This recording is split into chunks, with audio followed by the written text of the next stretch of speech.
भाग 23 रात्र 22वी आनंदाची दिवाळी। दिवाळीचे दिवस जवळजवळ येत होते। शाळांना सुट्टी झाली होती। मी दापोलीस जवळ शिकत होतो, त्यामुळे सुट्टी होताच घरी गेलो।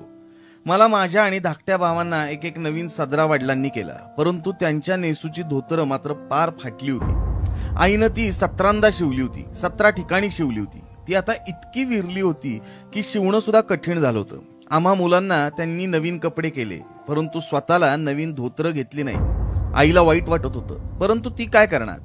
तिच्याजवळ थोडेच पैसे होते।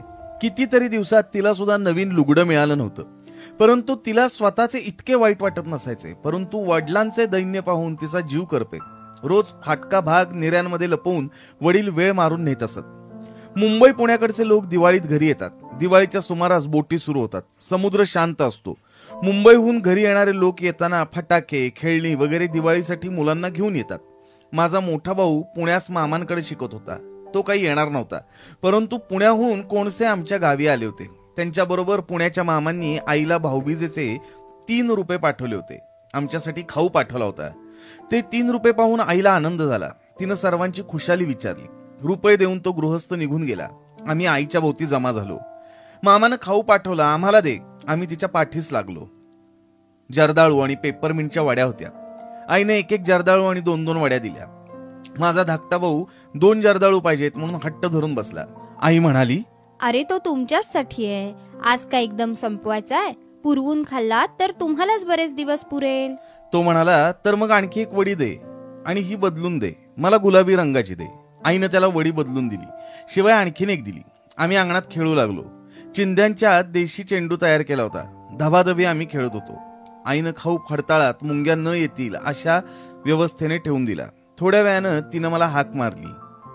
मी घरात गेलो। आई म्हणाली, श्याम, अमृत शेटजींकडे जाऊन नवीन धोतर जोड्यास काय पडते ते विचारून ये बरं। त्यांच्यासाठी हवाय म्हणून सांग। घरात आहेत का म्हणून त्यांनी विचारले तर गावाला गेलेत, उद्या येतील असे सांग। चौकशी करून येण्यास मला सांगितले म्हणून आलो असे सांग जा। मी अमृत शेटजींच्या दुकानात गेलो। मोहन्या आणि बद्री त्यांचे मुलगे तिथं होते।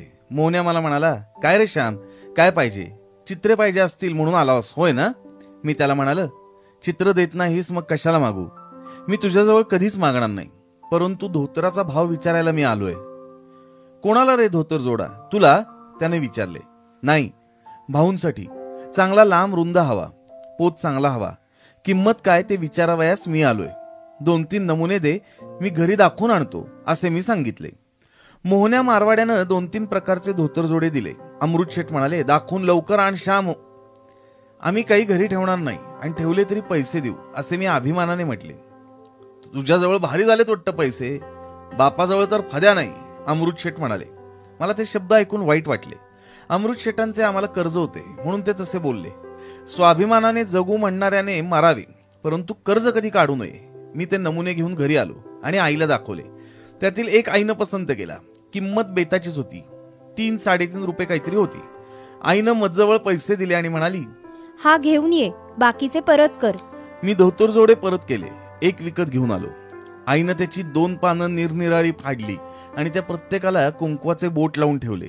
वडील गावाहून परत आले तरी त्यांना ही गोष्ट कळली नव्हती। दिवाळीच्या दिवशी पहाटे मंगळ स्नाने झाल्यावर आई वडिलांना नवीन धोतर नेसावयास देणार होती। आम्ही मुलं होतो तरी ती गोष्ट आम्ही फोडली नाही। आईच्या कटात आम्ही तिची मुलं सामील झालो होतो। उद्याची दिवाळी। आम्ही टाकळ्याच्या शेंगा आणून त्यातले इंद्रजव काढले। ते वाटून आईना अंगाला लावण्यासाठी तयार करून ठेवले। पायाखाली नरकासूर म्हणून चिरडण्यासाठी कारंटे आम्ही गोळा करून ठेवली। अंगण झाडून स्वच्छ केले। घाण दूर करणे म्हणजे खरोखरच नरकासूर मारणे। नरक हाच असुर आहे, नरक म्हणजे घाण। या घाणीसारखा दुष्ट राक्षस कोण आहे? राक्षस 100 माणसे खाईल, परंतु घाणीतून उत्पन्न होणारा रोगरूपी राक्षस हजारो लोकांना खातो तरी तृप्त होत नाही। घाणीसारखा शत्रू नाही। पावसाळ्यात सर्वत्र घाण होते। विष्ठा, शेण सारा आजूबाजूला पडलेलं असतं। ही घाण दूर करावयाची म्हणजेच नरकासुराला मारणे होय। आणि मोठी गंमत आहे, सत्यभामेने नरकासुराला मारले। ती कृष्णाला म्हणाली, तुमच्याने हा मरणार नाही, याला मीच मारेन। घाण दूर करून स्वच्छता निर्माण करणे यात स्त्रियांचा हातखंड आहे। पुरुष घरात घाण करतात, परंतु बायका स्वच्छता ठेवतात। बायकांच्या बाहेरपणात पुरुषांच्या हातात घर असतं. ते धड केर काढणार नाहीत, चूल सारवणार नाहीत, शेण नीट लावणार नाहीत, भांडी घासणार नाहीत, दिवे पुसणार नाहीत. 4 दिवसात घर म्हणजे उकिरडा अशी स्थिती करून टाकतात. परंतु स्त्रिया अंग धुताच पुन्हा सारे आरशासारखे स्वच्छ करतात. नरकासूर सत्यभामाच मारील, घाण स्त्रियाच दूर करतील. परंतु अलीकडच्या स्त्रिया घरातील घाण रस्त्यात फेकतात. राक्षस रस्त्यात ठेवला तरी तो वाईटच. घाण रस्त्यात फेकू नये. म्युन्सिपाल्टीच्या पेट्या असतील त्यात जाऊन घाण टाकावी. आम्ही सारे स्वच्छ करत होतो. तुळशीचे वृंदावन आईनं नवीन घातले.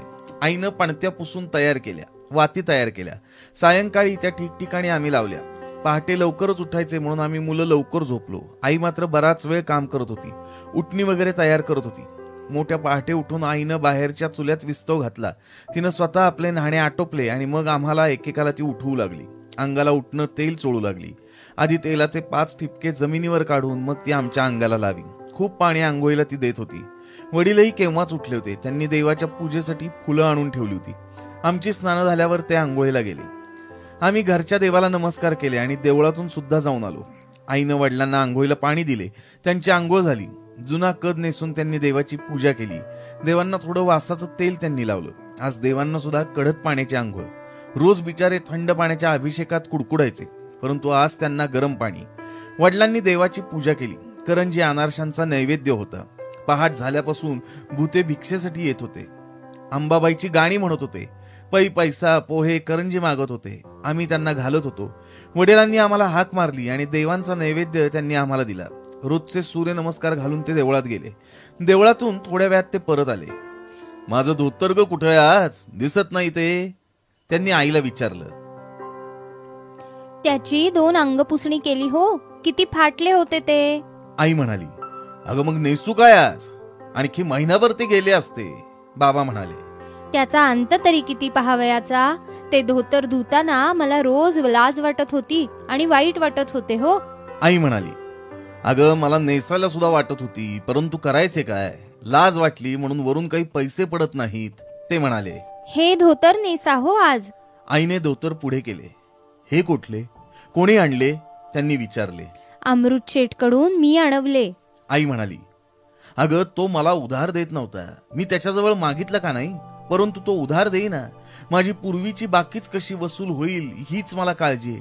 तुम्हाला उधार देऊन फसलो असे तो मला म्हणाला. तू घेऊन आलीस वाटते, का मोहण्याला बोलवून त्याला गळ घातलीस? वडील चौकशी करू लागले. मी ते विकत आणले हो, श्यामने जाऊन आणले. आई म्हणाली, श्याम जवळ कुठले पैसे? त्यांनी विचारले. मी दिले. आई म्हणाली, तुझ्याजवळ कुठले? त्यांनी विचारले. पुण्याहून आप्पाने भाऊबीजेचे म्हणून त्या काळ्या कृष्णाबरोबर पाठवले होते. आईनं सांगितले. केव्हा आला आणि तो काळा कृष्णा? त्यांनी विचारले. झाले हो 2 दिवस. आई म्हणाली, तुझे लुगडे फाटले, त्याला ते झाले असते. तुझ्या भावानं पाठवलेली ओवाळणी, तुझा त्यावर हक्क, ते आम्हाला घ्यावयाचा हक्क नाही. भाऊ म्हणाले, तुम्ही व मी निराळी का आहोत? इतकी वर्ष एके ठिकाणी संसार केला, सुखे दुःखे पाहिली, नाना बरे वाईट अनुभव घेतले. अजून का आपण निराळी आहोत? माझे सारे तुमचेच आहे आणि तुमचे ते माझेच आहे तरी काय आपणाजवळ? तुम्ही नवीन धोतर नेसलात म्हणजे मीच नवीन नुगडे नेसल्यासारखे आहे. त्यातच माझा आनंद आहे. नेसा. मी त्याला कुंकवाचे बोट लावले आहे हो. आई म्हणाली, मी नवीन धोतर नेसावे आणि तुला नवीन लुगडे नसावे याचे मला वाईट नाही का वाटणार? तुला आनंद होतोय, परंतु मला दुःख होतोय. तू आपल्याला आनंद मिळवायलास आणि मला त्यांच्याने बोलवे ना. माझा आनंद तो तुमचाच आहे. तुम्हाला बाहेर 4 चौघात जावयाचे असते. गंगू अप्पांकडे आज सोंगट्या खेळायला बोलवतील. गेले पाहिजे हो. मला आज कोठे जायचे आहे बाहेर? पुढे सवड झाली की आधी मला लुगडे घ्यावे असे उगीच मनाला लावून घेऊ नये. आज दिवाळी आहे. आज साऱ्यांनी हसायचे, आनंदात राहायचे. आम्हाला आनंद देण्यासाठी तरी आनंदी व्हा. आई म्हणाली, तुझ्यासारखी जन्माची सोबतीण आणि अशी गोड गुणी मुलं असल्यावर मी का आनंदी होणार नाही? मी दरिद्री नसून श्रीमंताहूनही श्रीमंत आहे. मग मी का हसणार नाही, का सुखी होणार नाही? आण ते धोतर, असं म्हणून आईच्या हातातून ते धोतर त्यांनी घेतलं. ते नेसलं आणि त्यांनी देवांना नमस्कार केला. वडिलांचे नेसूचे धोतर पाहून आम्हालाही आनंद झाला. परंतु खरा आनंद जर कोणाला झाला असेल तर तो माझ्या आईला. तो अनुभव स्वतःच अनुभवून पाहावा लागतो. प्रेमपूर्वक त्यागातील आनंद, त्याची चव तसे करत गेल्यावरच समजू लागते. एकदा चटक मात्र लागली पाहिजे.